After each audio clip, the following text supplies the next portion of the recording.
Bienvenue sur ma chaîne Les Contes de Fahem Abbès. Dans cette vidéo, je te raconte Evava Inuva, le petit chaperon rouge kabyle. Alors avant de plonger dans l'histoire, soutiens ma chaîne, fais-la connaître, c'est très simple pour ça. Il suffit de t'abonner et de liker la vidéo, de cliquer sur la petite cloche, comme ça dès que je publie une vidéo, eh bien, tu en es informé. On va plonger dans l'histoire, la première partie de Evava Inuva. On raconte qu'il était une fois, il y a très longtemps de cela, au temps où les hommes, les femmes parlaient encore aux animaux, il était en ce temps-là un homme qui avait 4 garçons et une fille, charmante, belle, intelligente et généreuse. Les 4 garçons n'étaient pas particulièrement beaux ni intelligents. Cependant, chacun des garçons était doué d'un pouvoir surnaturel. Le premier pouvait fendre la terre d'un seul coup de massue et faire apparaître une profonde crevasse. Le deuxième pouvait, oui, il pouvait voir à travers les murs, les enjamber, les franchir les murs sans faire de bruit.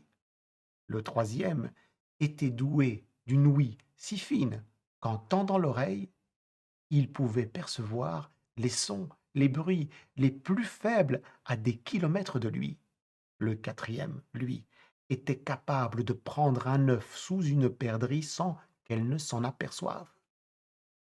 Le père et ses 5 enfants habitaient un village où le père représentait sa famille à Tajmaït, à l'assemblée du village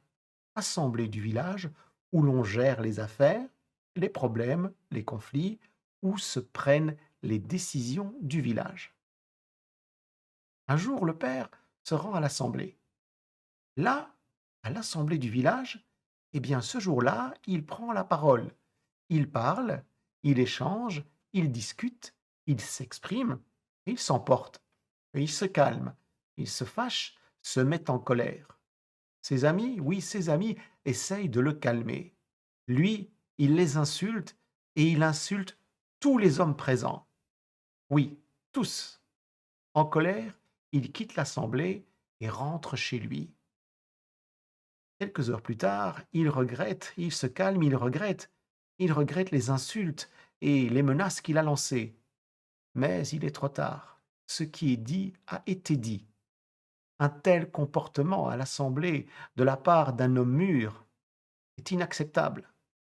C'est pourquoi, pour le punir, l'Assemblée du village le condamne à rester assis, collé sur un banc de pierre, à l'écart du village, assis collé jusqu'à la fin de ses jours, sans la moindre possibilité de bouger. On emmena donc le pauvre homme à l'écart du village. On le fit asseoir sur une dalle de pierre et on le laissa là, à la merci de la pluie, du vent et des animaux sauvages. Cette punition condamnait le pauvre homme, oui, elle condamnait le pauvre homme à la mort. C'était sûr, c'était certain.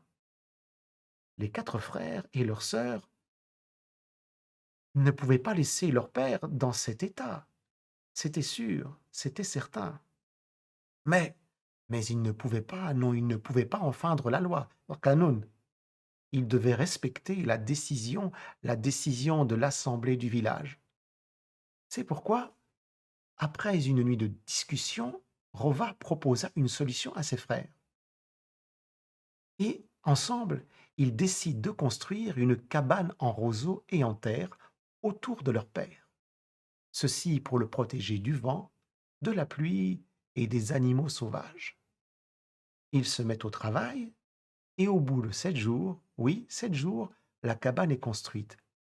Et chaque jour, Rova traversait le village, prenait la direction de la forêt pour aller porter à manger à son père.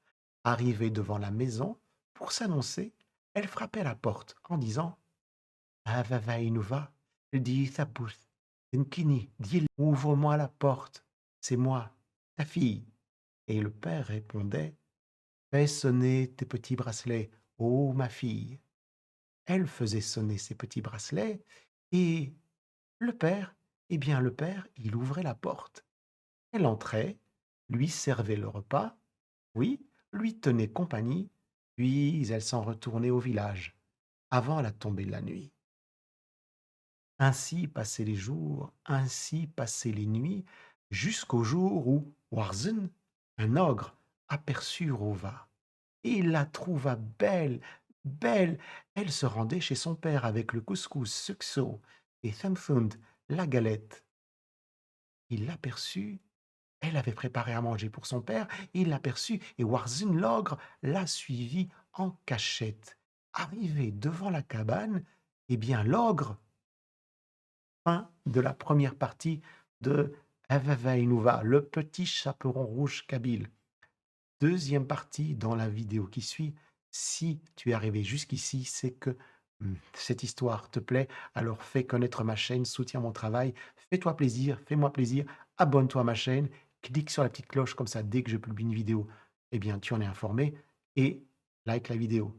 À bientôt pour la deuxième partie de Aveva Innova.